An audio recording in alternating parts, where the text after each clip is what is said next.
Hi, my name is Carol Quinn. First, I thank God for the gift of life. Second, I really thank my fans for what they are doing for me. They really support me.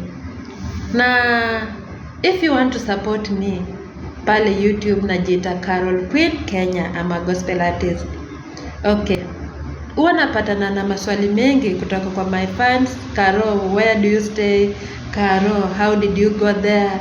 Carol, mbona ubangi hizi maternity zetu nini? Okay.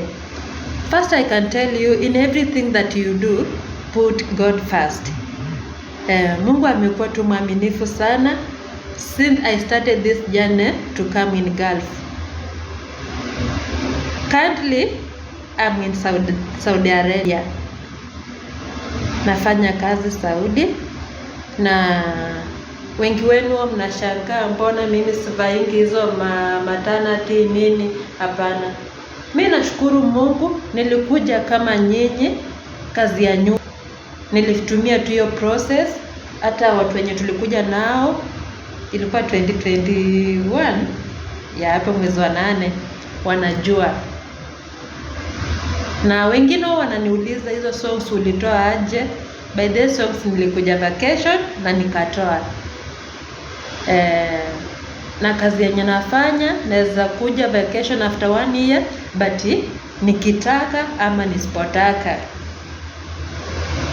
Unaweza enda training, ukuja kufanya kazi Gulf, na Mungu naye kupitia kwa neema nyuko. Na unajua kila mtu ako na neema yake, upate usifanye hata kazi ya nyumba. Nakumbuka nikiwa hostel kuna marafiki ambao walikuwa wanapiga story hapo wakisema venye unaweza kuja huku, unaweza amkia nini, unaweza amkia supermarket nini. Nikaambia Mungu, si nikuwa mmoja wapo wenye wataweza amkia kazi nje. By the way, niliamkia kazi ya salon, na nashukuru Mungu niko vizuri.